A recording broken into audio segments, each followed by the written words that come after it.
Cooking with পিসা রান্নাঘরে আজকে আমি হাজির হয়েছি দই কাতলা রান্নার রেসিপি নিয়ে। এই রান্নাটা করার জন্য 5 পিস কাতলা মাছ ভালো করে ধুয়ে পানি ঝরিয়ে সামান্য হলুদ আর লবণ মাখিয়ে নিয়েছি।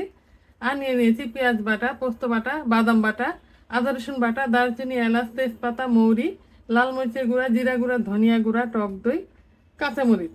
তাহলে রান্নাটা আমি শুরু করে দিচ্ছি। আর রান্নাটা শুরু করার আগে মাছগুলোকে হালকা করে আমি ভেজে নেব। মাছ ভাজার জন্য প্যানে আমি কিছুটা পরিমাণ তেল দিয়ে দেবো।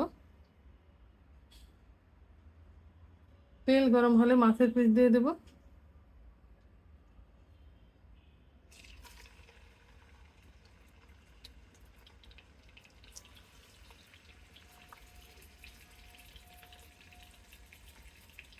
একদম মচমচে করে ভাজবো না, হালকা করে ভেজে নেব। তাই আমি চুলার আঁচটা একদম মিডিয়াম টু লোয়ের মাঝামাঝি রেখেছি। এক পাশ হয়ে গেছে, এবার আমি উল্টে দেব।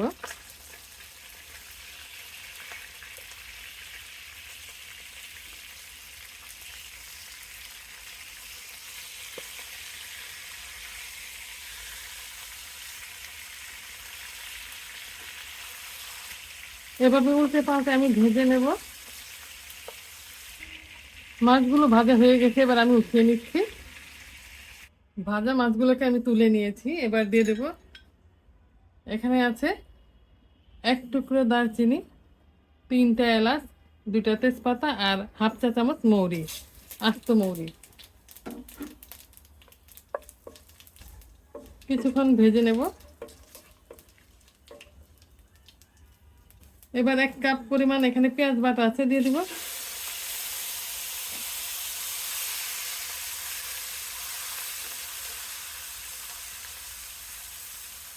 ভালো করে কষিয়ে নেব। পেঁয়াজের কাঁচা গন্ধটা যাওয়া পর্যন্ত আমি কষিয়ে নেব। এবার 1 টেবিল চামচ পরিমাণ আদা রসুন বাটা দিব। স্বাদ মতো লবণ দিয়ে দেব। দিয়ে কিছুক্ষণ কষিয়ে নেব। মশলা কষানো হয়ে গেছে, এবার এখানে 1 টেবিল চামচ পরিমাণ পোস্ত বাটা, 1 টেবিল চামচ বাদাম বাটা দিয়ে দিলাম, কাজু বাদাম বাটা। এখানে আছে 1 চা চামচ মরিচের গুঁড়া, 1 চা চামচের কম ধনিয়া গুঁড়া, 1 চা চামচের কম জিরা গুঁড়া। সামান্য একটু পানি দিয়ে দেবো আর কষিয়ে নেব। চুলার আঁচটা মিডিয়াম টু লোয়ের মাঝামাঝি নিয়ে আমি মশলা আর পেঁয়াজ একসাথে কষিয়ে নিয়েছি। একটু সময় নিয়ে কষিয়ে নিয়েছি, প্রায় 4 মিনিটের মতো সময় নিয়ে আমি কষিয়ে নিয়েছি। মশলা কষানো হয়ে গেছে, মশলা তেল ছেড়ে দিয়েছে। এবার চুলার আঁচটা একদম নিভু নিভু করে দেব। এবার টক দই দিয়ে দেব। দই দেওয়ার পর অনবরত নেড়ে নেব, ভালো করে মেশায় নেব। আর মেশানো হয়ে গেলে আমি ঝোল দিয়ে দেব। রান্নার এই পর্যায়ে আমি কাঁচামরিচ দিয়ে দেবো, আস্ত কাঁচামরিচ।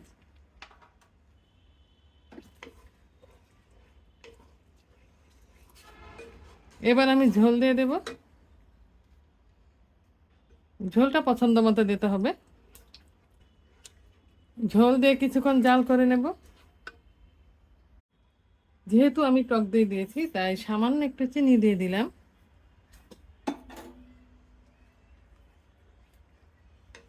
চুলার আঁচটা আমি মিডিয়াম টু লোয়ের মাঝামাঝি রেখেছি।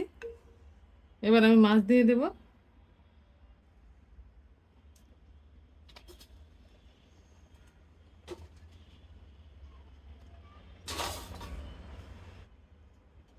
মাছ দেওয়ার পর আমি ঢাকনা দিয়ে দেব।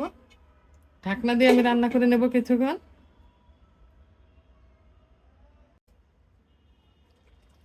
মাছ দেওয়ার পর আমি আরো 8 মিনিটের মতো রান্না করে নিয়েছি। মাঝখানে 2বার নাড়া দিয়ে দিয়েছি। রান্নাটা আমার পুরোপুরি কমপ্লিট হয়ে গেছে।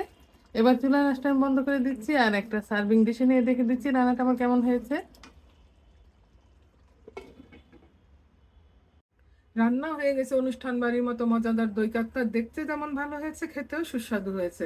একেবারে পারফেক্ট রান্না হয়েছে। আজ এ পর্যন্তই। আগামী দিন নতুন কোনো রেসিপি নিয়ে আবার আমরা আপনাদের সামনে আসবো। আল্লাহ আল্লাহ হাফেজ। হাফেজ।